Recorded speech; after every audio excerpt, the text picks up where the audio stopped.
Pues vamos a comenzar poniendo este tiempo en manos de Dios y pidiéndole la agencia de su Espíritu Santo para que hable en nuestro corazón. Padre, te damos gracias, Señor, cuán inmenso es tu poder, tu grandeza. Señor, y tú nos permites conocerte por medio de tu palabra.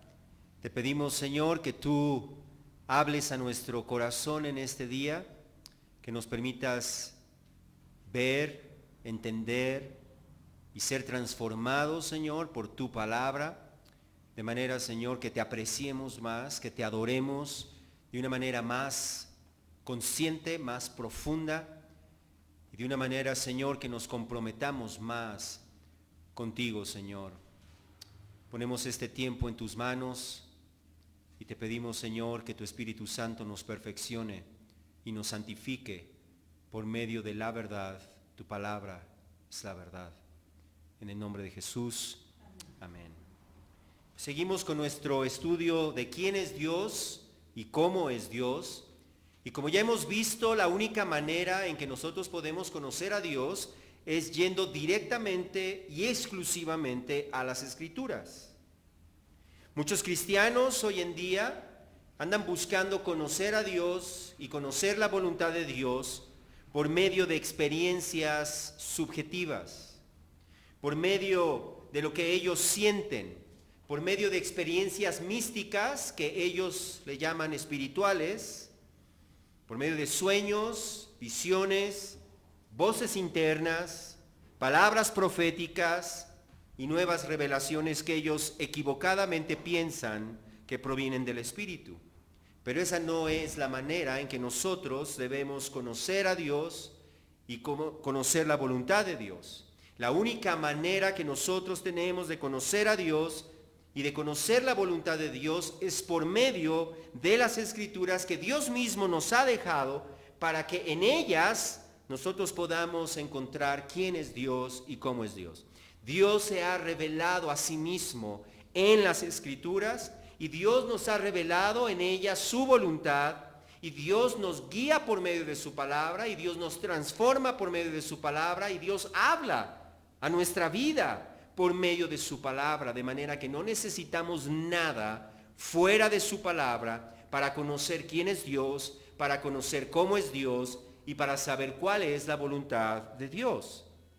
Hasta este momento, nosotros hemos aprendido por la palabra de Dios que Dios es autosuficiente, que Dios es independiente de su creación, que Dios es autoexistente.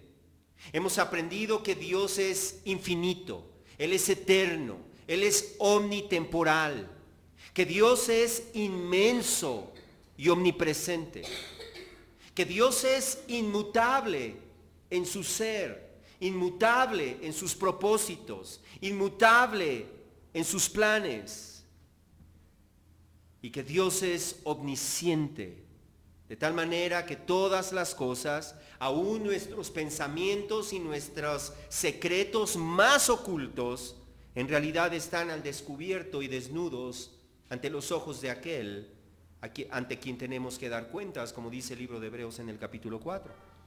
Y el día de hoy vamos a continuar hablando acerca de los atributos de Dios o las perfecciones de Dios. Hasta ahora hemos hablado acerca de las perfecciones que son incomunicables. Y dijimos nosotros que se llaman incomunicables porque no pueden ser transferidas a nosotros. Solamente Dios tiene estas características que hemos visto. Y hoy vamos a ver dos más de estas características o de estos atributos o perfecciones incomunicables. Y vamos a comenzar a ver una de ellas que es comunicable. La primera de ellas es la omnipotencia de Dios, la segunda es la soberanía de Dios y la tercera es la espiritualidad. De igual manera que la omnisciencia de Dios, algunos teólogos la consideran como uno de los atributos comunicables, sin embargo otros la clasifican dentro de los atributos no comunicables. De igual manera, la omnipotencia de Dios es considerada por algunos teólogos como parte de los atributos comunicables de Dios, en tanto que hay otros que las consideran como parte de los atributos no comunicables. Nosotros la vamos a considerar junto con la omnisciencia como un atributo no comunicable, porque solamente Dios es omnisciente y solamente Dios es omnipotente. Omnipotente. Entonces comenzamos nosotros con la omnipotencia de Dios y tenemos que comenzar por definir qué significa la omnipotencia de Dios. El reconocido pastor John MacArthur define la omnipotencia de Dios diciendo que es su habilidad para hacer cualquier cosa consistente con su naturaleza. Es la habilidad para hacer cualquier cosa consistente con su naturaleza. Wayne Grudem la define como el poder que Dios tiene para hacer todo lo que decida hacer. Y el pastor A.W. Tozer señala que ya que Dios tiene a sus órdenes todo el poder en el universo, el Señor Dios omnipotente puede hacer cualquier cosa tan fácilmente. Todos sus actos son hechos sin esfuerzo.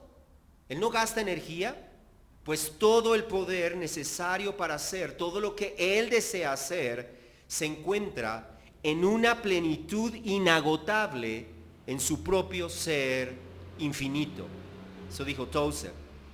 Ahora bien, ¿pero qué nos enseña la Biblia acerca de la omnipotencia de Dios? La Biblia deja claro que Dios es omnipotente.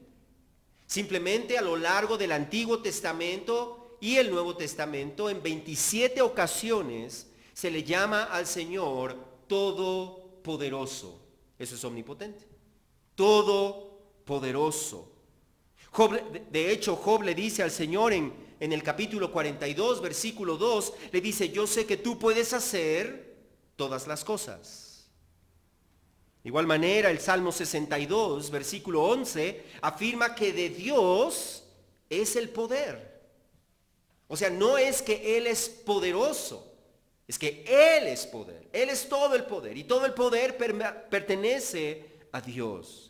Y de igual manera el profeta Jeremías le dice al Señor en el capítulo 32, versículo 17, le dice, nada es imposible para ti.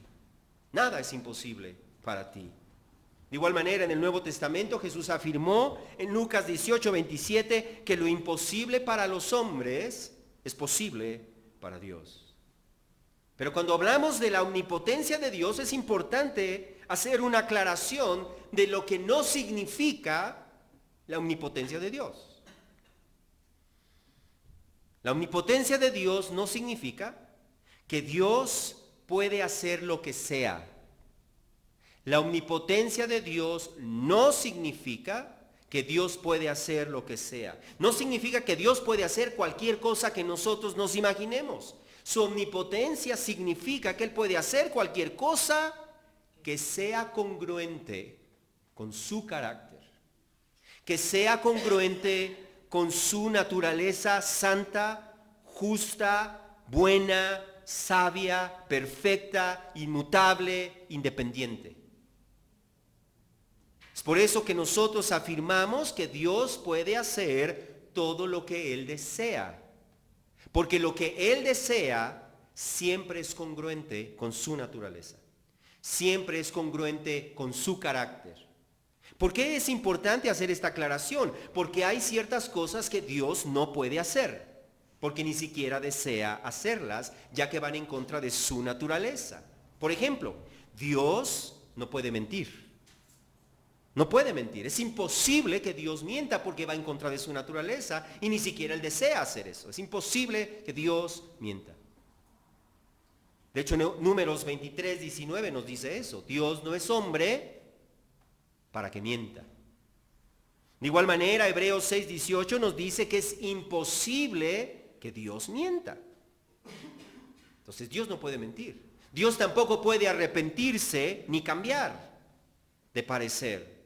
Números 23, 19, en el mismo pasaje, en la segunda parte, dice, Dios no es hijo de hombre para que se arrepienta. Entonces, Dios no es hombre para que mienta, Dios no es hijo de hombre para que se arrepienta. De igual manera, el Señor dijo por medio del profeta Malaquías, yo el Señor o yo Yahweh no cambio. Dios no puede cambiar. Él es inmutable. Santiago nos dice lo mismo en el Nuevo Testamento. En Él no hay mudanza ni sombra de variación. Dios no puede cambiar. Por otro lado, es imposible que Dios muera. 1 Timoteo 1:17 lo describe como el Rey inmortal. Él no puede morir. Dios no puede hacer el mal, Él no puede pecar, ni tampoco puede tentar a las personas a hacer el mal. Santiago nos dice eso en capítulo 1, versículo 13. Él afirma que Dios no puede ser tentado por el mal y que Él mismo no tienta a nadie. Él no puede hacer esas cosas porque se oponen a su carácter, se oponen a su naturaleza.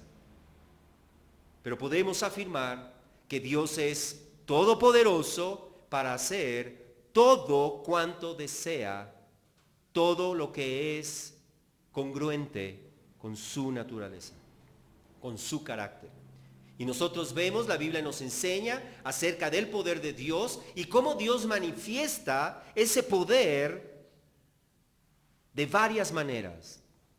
Número uno, Dios nos muestra la incomparable magnitud de su poder en la creación. Jeremías 32:17 de hecho señala: ah, Señor Yahweh, he aquí tú hiciste los cielos y la tierra con tu gran poder y con tu brazo extendido. Nada es imposible para ti. De igual manera, el Salmo 33 en el versículo 6 señala: por la palabra del Señor fueron hechos los cielos y todo su ejército por el aliento de su boca. Y no solo eso, sino que Él sostiene todas las cosas con la palabra de su poder, nos dice Hebreos 1:3. También nosotros vemos el poder del Señor en la salvación de los pecadores. La Biblia nos enseña en el libro de Efesios, en el capítulo 1, versículos 20 y 21, nos dice que el poder de Dios obró en Cristo cuando le resucitó de entre los muertos y le sentó a su diestra en los lugares celestiales, muy por encima de todo principado, autoridad, poder, dominio y de todo nombre que se nombra, no solo en este siglo, sino también en el venidero.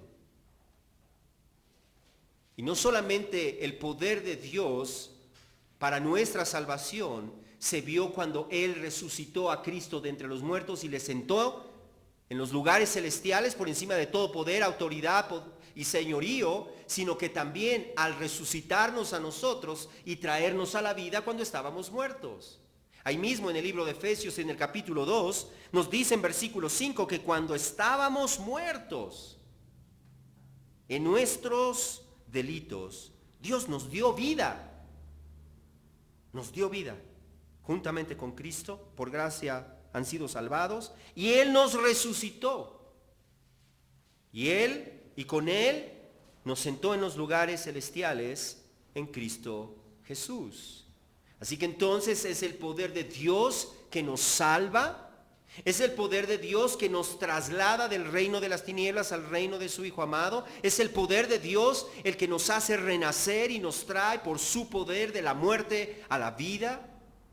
Y no solamente eso, sino que es el poder de Dios el que nos sostiene hasta el final. El apóstol Pedro lo dijo en su primera carta, en el capítulo 1, versículo 5. Él nos asegura que somos protegidos, los cristianos somos protegidos por el poder de Dios, mediante la fe, para la salvación que está preparada para ser revelada en el último tiempo. Él nos preserva, Él nos protege con su poder, de manera que nosotros lleguemos a la salvación. Y no solamente Pedro, sino también Judas, en el capítulo 1, versículo 24, nos dice que Dios es poderoso, poderoso para guardarnos sin caída y para presentarnos sin mancha en presencia de su gloria con gran alegría. Él es poderoso para guardarnos sin caída. Y no solamente eso, sino que Él nos promete en la primera carta a los Corintios, en el capítulo 6, versículo 14, Él nos promete que Dios que resucitó al Señor, también nos resucitará a nosotros mediante su poder. Él nos va a resucitar a nosotros mediante su poder. Imagínate el poder que es necesario para resucitar y traer de entre los muertos nuestro cuerpo que ya esté descompuesto, los de otros hechos cenizas. También nosotros vemos el poder de Dios no solamente en su creación, no solamente en la salvación de los hombres, de los pecadores, sino que vemos también su poder en el cuidado que tiene de sus criaturas. El cuidado que Él tiene de sus criaturas. En el Salmo 36, en versículos 6 y 7 nos dice: tú preservas, oh Yahweh, al hombre y al animal. Él nos preserva. Él nos mantiene vivos. Y luego añade: cuán preciosa es, oh Dios, tu misericordia. Él nos preserva, Él nos mantiene vivos por su misericordia. De igual manera en el Salmo 104, si me gustan acompañar, ahí en el Salmo 104, de una manera muy clara, Él nos muestra este poder para sostener su creación y su intervención en su creación. En versículos 14 y 15 dice: Él hace brotar la hierba para el ganado y las plantas para el servicio del hombre, para que Él saque alimento de la tierra, y vino que alegra el corazón del hombre, para que haga brillar con aceite su rostro, y alimento que fortalece el corazón del hombre. Y luego añade en versículos 27 al 28, todos ellos, hablando de su creación, todos ellos esperan en ti, para que les des su comida a su tiempo. Tú les das, ellos recogen. Abres tu mano, se sacian de bienes.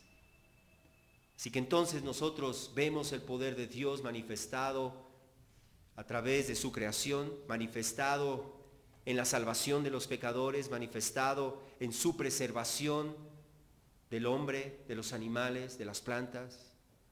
Y finalmente también el Señor manifiesta su poder en su juicio sobre los pecadores. Dios manifiesta su poder juzgando a los pecadores. Dios mostró su poder trayendo juicio sobre la raza humana con el diluvio. Dios trajo su juicio y mostró su poder trayendo su castigo sobre Sodoma, los habitantes de Sodoma y de Gomorra.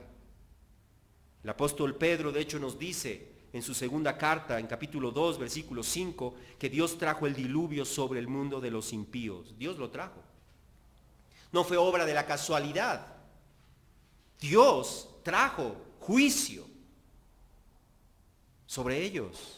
De igual manera, en el versículo 6, Dios trajo su juicio sobre las ciudades de Sodoma y Gomorra, reduciéndolas a ceniza, poniéndolas como ejemplo para los que habrían de vivir impíamente después.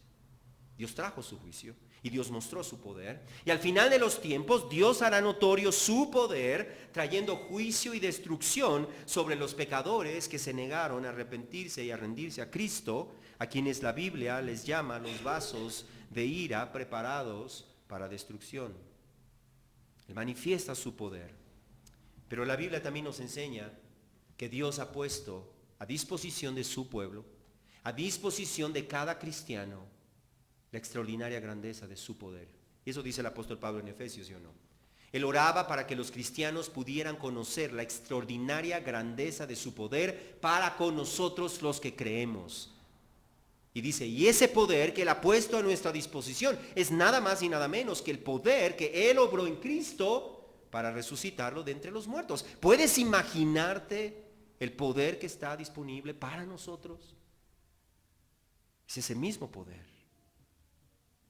Segunda Pedro 1:3 nos asegura que su divino poder nos ha concedido todo cuanto nosotros necesitamos, lo que concierne a la vida y a la piedad, mediante el conocimiento de aquel que nos llamó por su gloria y excelencia. Él nos ha concedido todo lo que nosotros necesitamos para esta vida y para vivir como Dios manda. De igual manera, Romanos 14, versículo 4 nos dice que poderoso es el Señor para sostenernos en pie. Y Judas 1:24 nos recuerda que nuestro Dios es poderoso para guardarnos sin caída y para presentarnos sin mancha en presencia de su gloria con gran alegría. Así que Dios es omnipotente. Dios es todopoderoso. Pero no solamente Él es omnipotente, no solamente es todopoderoso, sino que Él es soberano. Él es soberano. Podemos definir la soberanía de Dios como el gobierno y la autoridad absolutos que Dios tiene sobre toda su creación. Dios tiene un gobierno absoluto sobre toda su creación. Él tiene autoridad absoluta sobre toda su creación. No hay nada ni nadie que se escape de su gobierno, de su dominio, de su autoridad. De tal manera que Él determina y decreta absolutamente todo lo que sucede en su creación. Eso significa que Él es soberano. Como dijo el teólogo Luis Berkhoff, Dios gobierna como rey en el más absoluto sentido de la palabra, y todas las cosas dependen de Él y le sirven a Él. Eso es lo que significa que Él es soberano.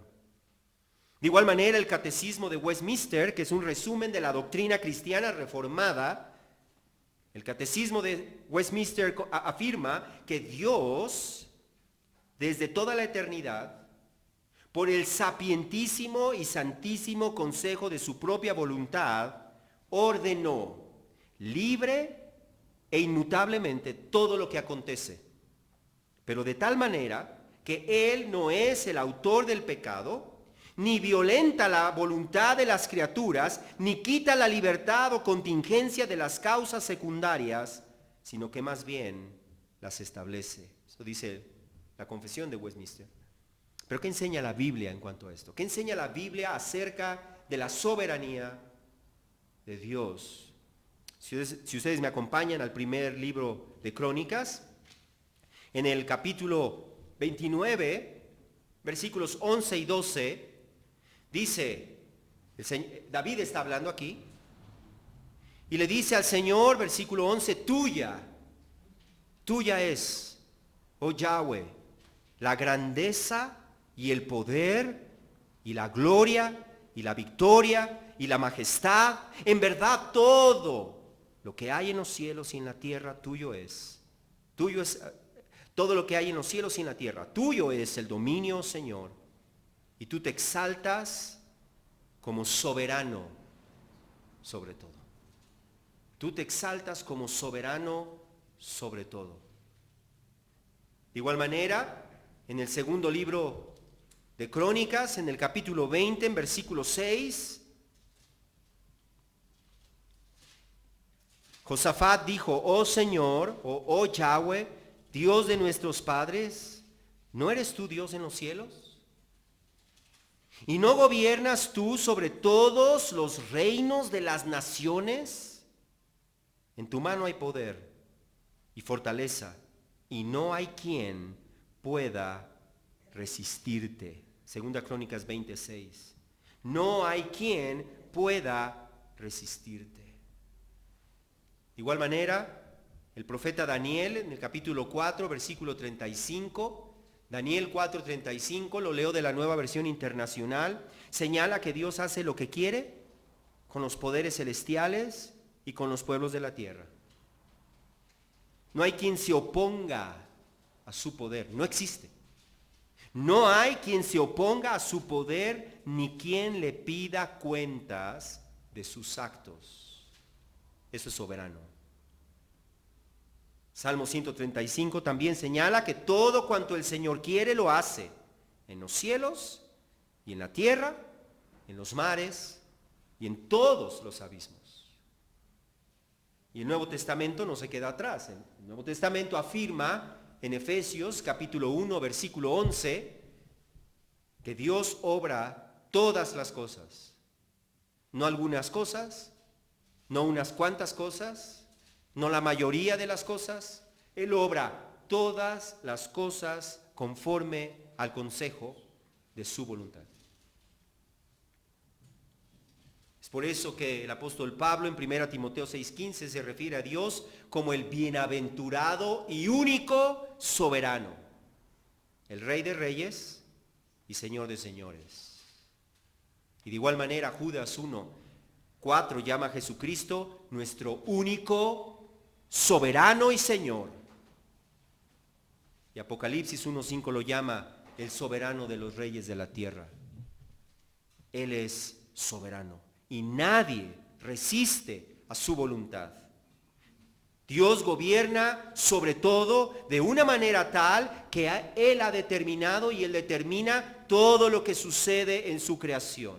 Eso quiere decir que todo lo que ha sucedido, todo lo que está sucediendo y todo lo que va a suceder en su creación, en todas las partes del mundo, en toda su creación, ha sido determinado por Dios, porque Él es soberano. Y sucederá tal como Él lo ha decretado, porque nadie puede estorbar, ni alterar, ni frustrar sus planes. Eso significa que Dios gobierna sobre todas las circunstancias y sobre cada circunstancia. Dios gobierna sobre todos los eventos y sobre cada evento. Dios gobierna sobre todas los eventos de la historia y sobre cada uno en particular, de tal manera que todo lo que acontece es por la voluntad de Dios y para la gloria de su nombre. De hecho, el primer libro de Samuel nos dice en el capítulo 2, versículo 6, afirma lo siguiente: el Señor da muerte y da vida. Hace bajar al Seol y hace subir. El Señor empobrece y enriquece. Humilla y también exalta, porque Él es soberano. De igual manera, Daniel 2:21 señala que el Señor es quien cambia los tiempos y las edades, quita reyes y pone reyes, da sabiduría a los sabios y conocimiento a los entendidos, porque Él es soberano, Daniel 2:21. Y el Señor mismo afirma en Isaías 45, versículo 6 y versículo 7, yo soy el Señor y no hay otro, el que forma la luz y crea las tinieblas, el que causa bienestar y crea calamidades. Yo soy el Señor el que hace todo esto. Porque Él es soberano. Él es soberano. Y no hay absolutamente nada que acontezca en su creación que no haya sido determinado por Él. Aún hasta lo que la gente llama suerte, no existe la suerte porque está bajo el control de Dios. Por eso Proverbios 16:33 afirma que la suerte se echa en el regazo, mas del Señor viene toda decisión. La suerte se echa en el regazo, mas del Señor proviene toda decisión. Así que la suerte no es una fuerza cósmica autónoma. La suerte en realidad no existe, pues lo que nosotros vemos como buena o mala suerte en realidad es algo que Dios ha determinado y que Dios decide para llevar a cabo sus propósitos. Y a fin de llevar a cabo sus planes, Dios aún tiene control sobre las acciones de los hombres, porque Él es soberano. Y su soberanía incluye las acciones de los hombres. De hecho, Proverbios 16:1 nos dice eso. Proverbios 16:1 señala que del hombre son los propósitos del corazón, mas del Señor es la respuesta de la lengua. O como lo traduce la Nueva Versión Internacional, el hombre propone y Dios dispone. ¿Sí? Porque Él es soberano. De igual manera, Proverbios 21:1 dice, como los canales de agua es el corazón del rey en la mano del Señor. Él lo dirige donde le place. ¿Escuchaste? Y no nos está hablando simplemente de la persona más insignificante, socialmente hablando, en su creación. Está hablando de la persona más poderosa, que es el rey en un reino. Y él dice, así como los canales de agua es el corazón del rey en la mano del Señor, Él lo dirige a donde le place. Pero notemos que el texto no dice que Dios force al rey a actuar en contra de su voluntad. Dios dirige al rey de manera que haga lo que Dios ha determinado en su plan, pero es el rey quien toma la decisión y quien lleva a cabo la acción, de manera que es el rey quien de manera libre y voluntaria lleva a cabo la acción y él es responsable de esa acción. Eso quiere decir entonces, Dios es soberano al llevar a cabo su voluntad por medio de las acciones libres, voluntarias y responsables de sus criaturas morales. Pero alguien podrá decir, ¿cómo es posible eso? Alguien podrá decir, ¿cómo es posible que digamos nosotros que Dios es soberano, pero que el ser humano es libre? ¿Cómo esas acciones podemos decir que son libres si han sido determinadas por Dios? Entonces ya no son libres ni voluntarias si fueron determinadas por Dios de antemano y no pudieron ocurrir de otra manera. Sin embargo, son libres y voluntarias porque Dios no las toma por esa persona. Son libres y voluntarias porque Dios inclina el corazón del hombre, pero es el hombre quien toma la decisión y quien decide llevar a cabo su decisión, y por lo tanto el hombre es responsable de sus acciones. Así que entonces Dios gobierna sobre las decisiones libres de los hombres de una manera tal que los hombres cumplen la voluntad de Dios, pero sin que sus decisiones dejen de ser libres y voluntarias, de manera que los hombres siguen siendo responsables de las cosas que ellos hacen.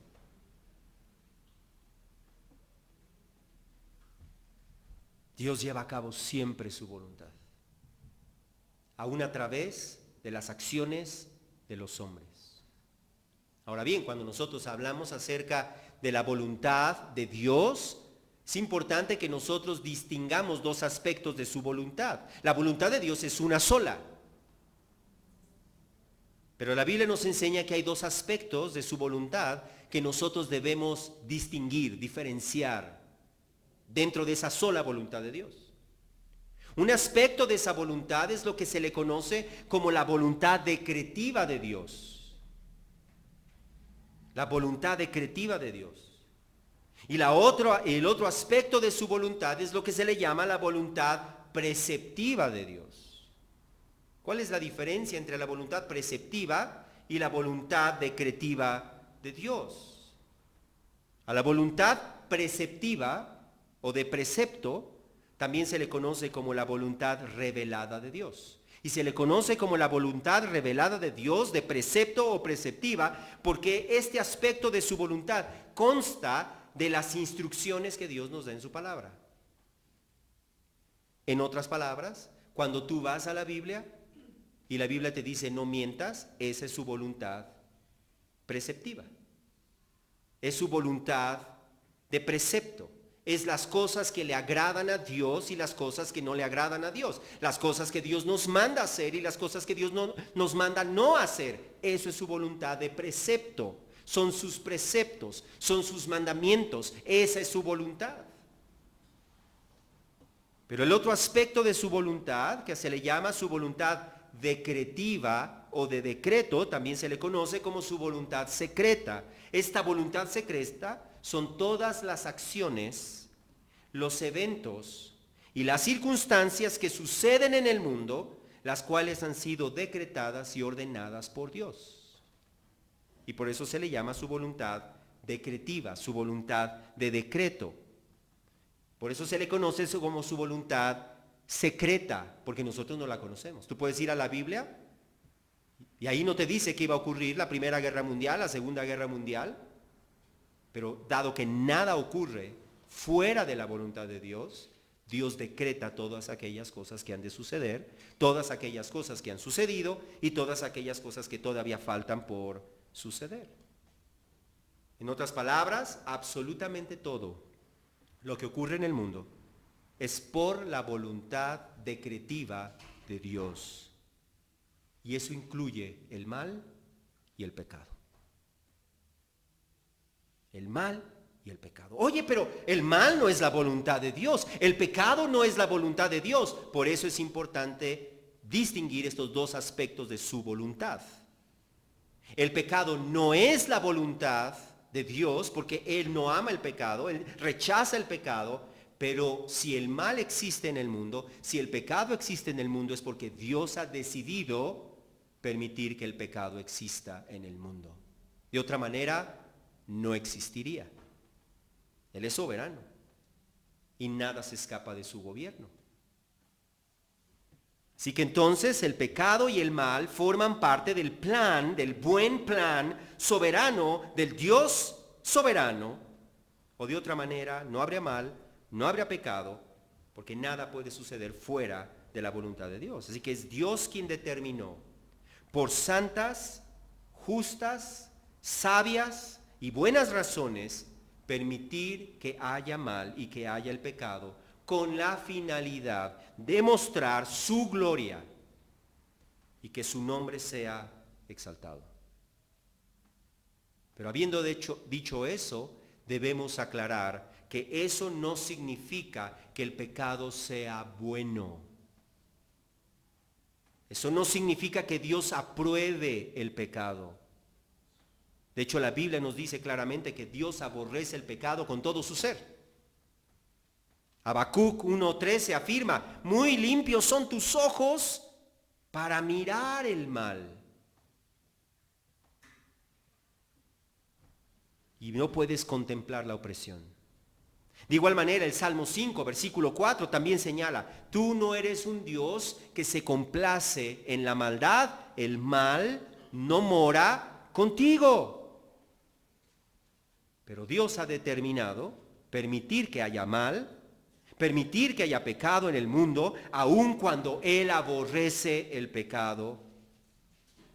¿Y por qué lo ha permitido? Porque por medio del mal y del pecado, su justicia, su santidad, su ira es manifiesta, pero a la misma vez es manifiesta su compasión, su misericordia, su gracia, su salvación. De manera que aunque el pecado es y siempre será malo, es bueno que exista el pecado. Si no, Dios no lo hubiera permitido. Es bueno que exista el pecado, aunque el pecado es malo, porque por medio del pecado Dios cumple parte de su propósito eterno y santo.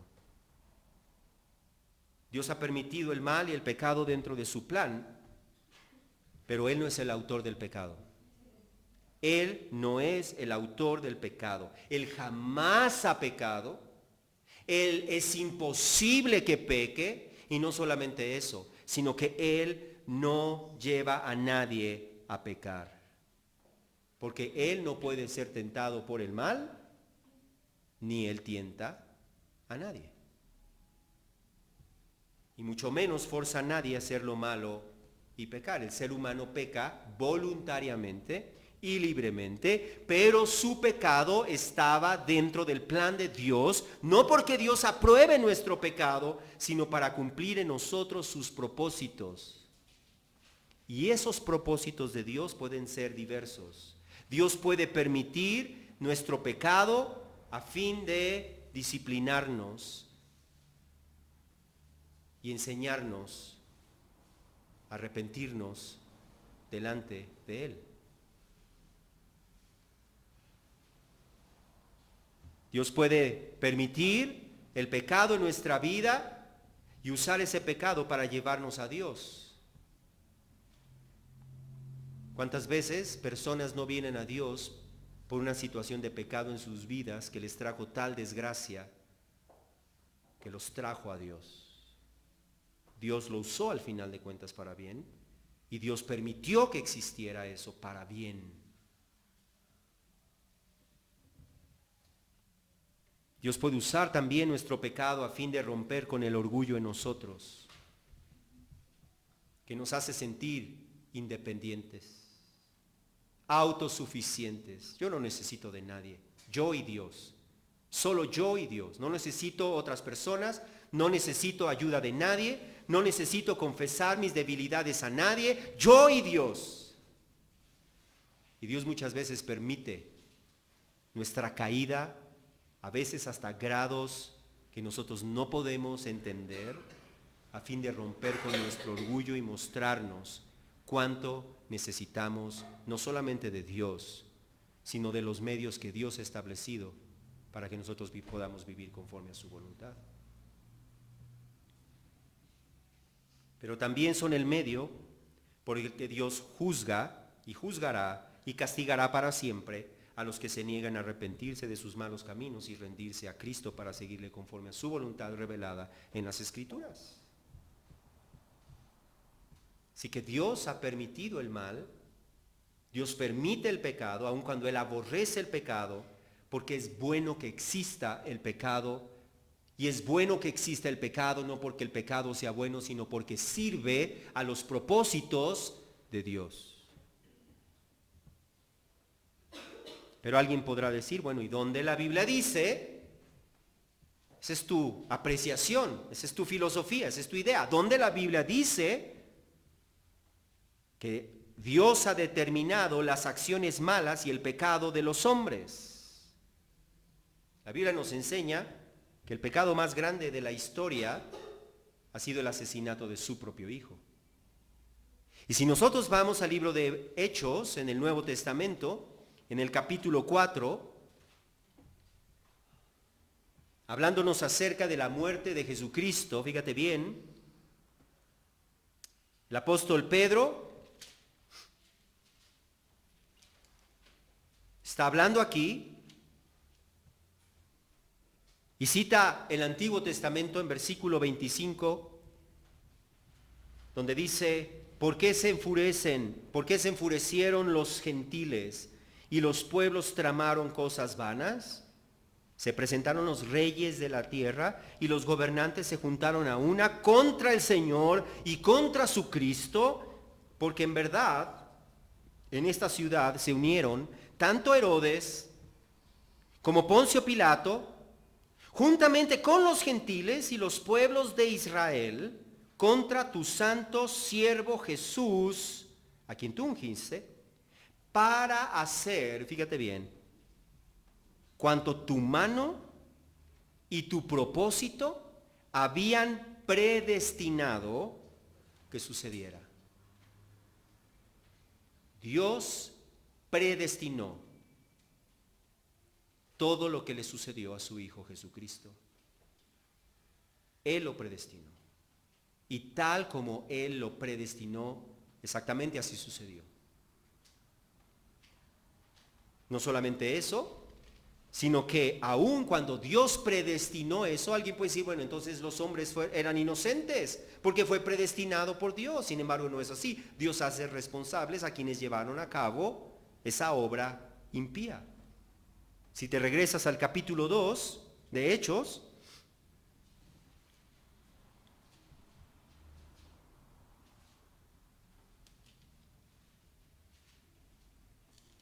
es capítulo 3, en el versículo 13 dice lo siguiente: el Dios de Abraham, de Isaac y de Jacob, el Dios de nuestros padres, ha glorificado a su siervo Jesús, fíjate bien, al que ustedes entregaron y repudiaron en presencia de Pilato, cuando éste había resuelto ponerle en libertad. Versículo 14. Mas ustedes, ¿de quién es la culpa? De ellos, ¿no? Mas ustedes repudiaron al santo y justo y pidieron que se les concediera un asesino. Versículo 15. Y dieron ustedes muerte al autor de la vida, al que Dios resucitó de entre los muertos, de lo cual nosotros somos testigos. Versículo 17. Y ahora, hermanos, yo sé que obraron por ignorancia, lo mismo que sus gobernantes, versículo 18, pero Dios ha cumplido así lo que anunció de antemano por boca de todos los profetas, que su Cristo debía de padecer. Por tanto, arrepiéntanse y conviértanse para que sus pecados sean borrados, a fin de que tiempos de refrigerio vengan de la presencia de Dios. Si pues ellos cumplieron el plan soberano de Dios, el plan que Dios había prefijado, predeterminado, pero a la misma vez ellos eran completamente responsables delante de Dios por sus acciones. Dios jamás se goza en el pecado. Dios jamás pecado. Dios jamás tolera nuestro pecado, aun cuando Él ha decretado permitir nuestro pecado. Eso no lo hace el autor del pecado, porque somos nosotros quienes tomamos la decisión libre y voluntaria de pecar contra Él. Dios entonces ha permitido incluir el pecado dentro de su plan para mostrar la grandeza de su justicia, de su santidad, pero también para mostrar la grandeza de su gracia y de su compasión. Como nos dice Romanos 9, versículos 21 al 24, y lo voy a leer de la Nueva Traducción Viviente. Romanos 9, 21 al 24, fíjate bien lo que dice. Cuando un alfarero hace vasijas de barro, ¿no tiene derecho a usar del mismo trozo de barro para hacer una vasija de adorno y otra para arrojar la basura? Ponte a pensar. Cuando un alfarero hace vasijas de barro, no tiene derecho de usar del mismo trozo de barro para hacer una vasija de adorno y otra para arrojar basura. Y luego contesta, para deshonra. De la misma manera, aunque Dios tiene el derecho de mostrar su enojo, su ira y su poder, Él es muy paciente con aquellos que son objeto de su enojo, los que están destinados para destrucción. Lo hace para que las riquezas de su gloria brillen con mucha más intensidad sobre aquellos a quienes les tiene misericordia, los que preparó de antemano para gloria, y nosotros estamos entre los que Él eligió, ya sea del grupo de los judíos o de los gentiles.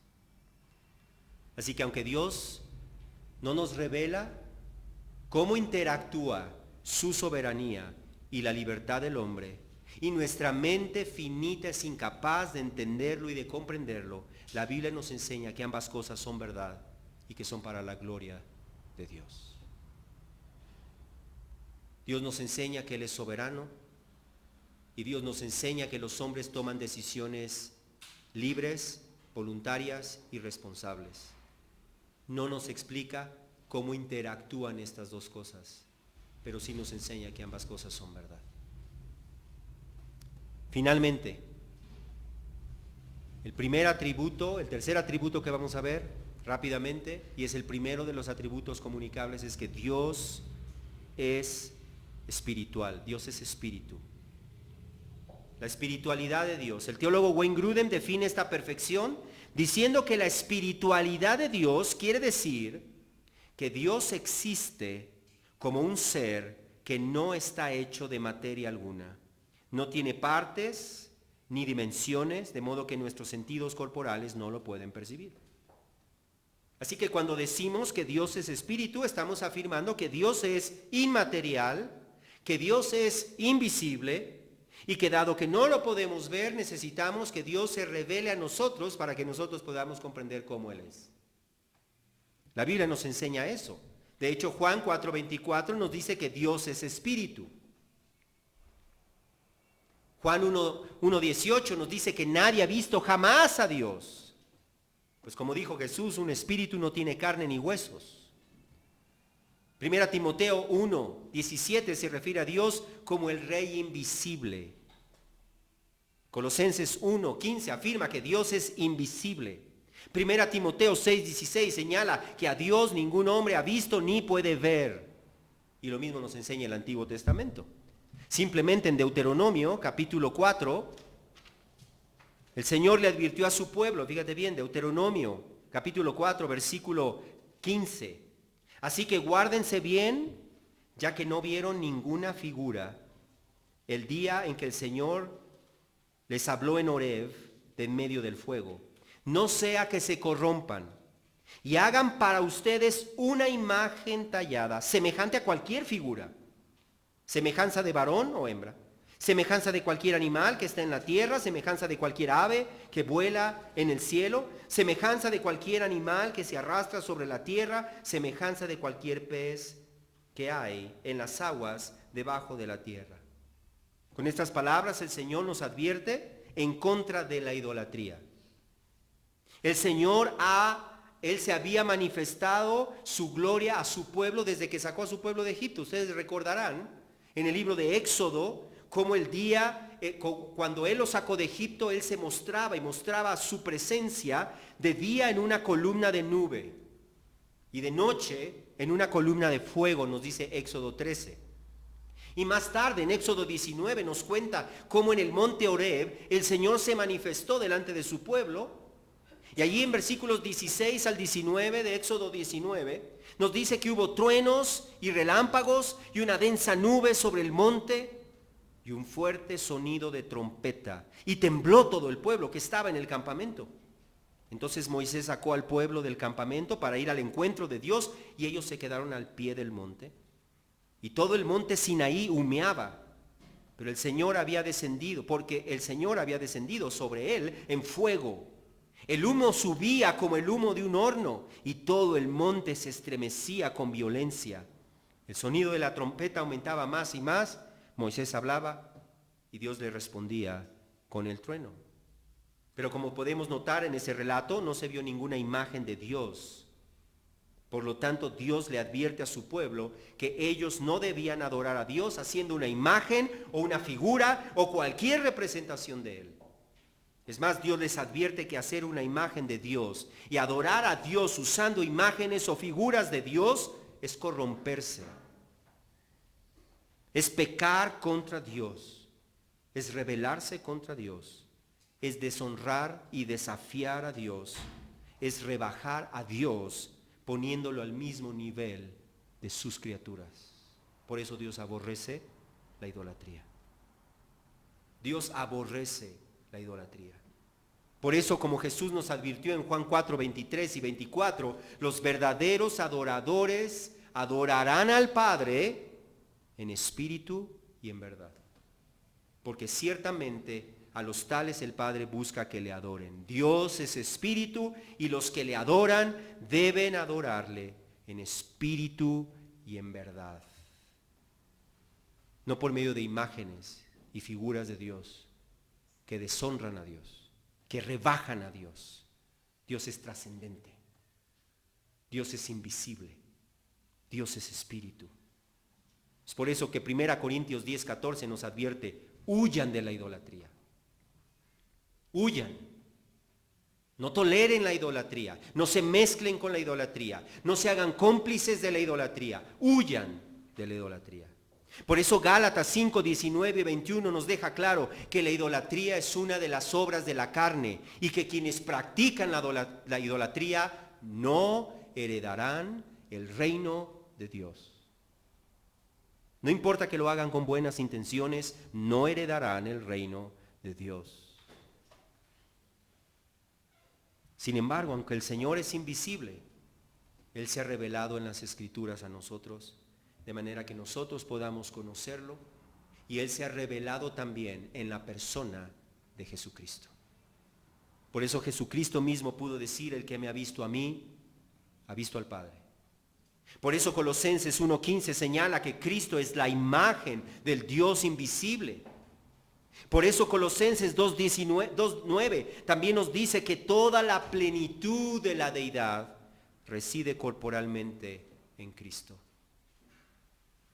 Y por eso también Juan 1:18 afirma que nadie ha visto jamás a Dios, el unigénito Dios, que está en el seno del Padre, hablando de Jesucristo, Él le ha dado a conocer. Así que Dios es espíritu, pero Él se ha manifestado a nosotros en las Escrituras, en la persona de Cristo, de manera que cuando nosotros vemos a Cristo en las Escrituras, vemos su compasión, vemos su carácter justo, vemos su odio hacia el pecado. Nosotros podemos conocer el corazón de nuestro Dios invisible, de nuestro Dios que es espíritu. Y a través de estas cosas, nosotros podemos reconocer cuán grande es nuestro Dios. Es imposible que un ser humano, es imposible que la raza humana haya diseñado un Dios así. Los dioses creados por los hombres son como los hombres. Nuestro Dios es trascendente, nuestro Dios es inmutable, nuestro Dios es soberano, nuestro Dios es omnipotente, nuestro Dios es omnisciente, nuestro Dios es incomprensible. Nuestro Dios es el Dios verdadero que se revela a nosotros, de manera que nosotros vivamos para su gloria. Un Dios así, fíjate bien, un Dios así es digno de nuestro servicio. Un Dios así demanda nuestra obediencia. Un Dios así no solo merece nuestra alabanza y adoración, sino que reclama nuestra alabanza y nuestra adoración. Y quien vive su vida sin un anhelo por adorar y bendecir al Señor, sin un anhelo por comprometerse con Él, sin un crecimiento constante en su obediencia a Dios, está desafiando al Dios soberano y es ponerse con Sansón a las patadas. Y debemos examinar nuestras vidas, hermanos, a la luz de quién es Dios, de manera que no sigamos viviendo como estamos viviendo, de manera que no sigamos siendo indiferentes, indisciplinados para adorar al Señor en nuestra vida personal y en la congregación. Si tú haces eso, no entiendes quién es Dios. Vamos a orar. Padre, te damos gracias, Señor, que tú te revelas a nosotros. Cuán grande eres tú, cuán inmenso eres tú. Ciertamente no podemos comprender, inescrutables son tus juicios, Señor, pero tú te revelas a nosotros de una manera, Señor, que nosotros podemos ver tu gloria, no comprenderte a plenitud, pero de una manera que podemos ver tu excelencia, tu inmensidad, tu trascendencia, y a la misma vez podemos ver nuestra pequeñez y podemos entender que nuestra vida depende de ti y que nuestra responsabilidad, obligación, deber es vivir para tu gloria, para agradarte a ti, para complacerte a ti, estirándonos cada día por vivir más para tu gloria y con un anhelo insaciable todos los días y un compromiso de vivir para ti y de hacer todas las cosas que hacemos para tu gloria y de adorarte y bendecirte en espíritu y en verdad, en lo secreto y en lo público, en la congregación y en nuestra vida, Señor. O de otra manera no hemos conocido quién eres tú. Abre nuestros ojos para poder ver la inmensidad de quién eres tú y que nuestra vida, Señor, es para tu servicio. Te lo pedimos en el nombre de Jesús.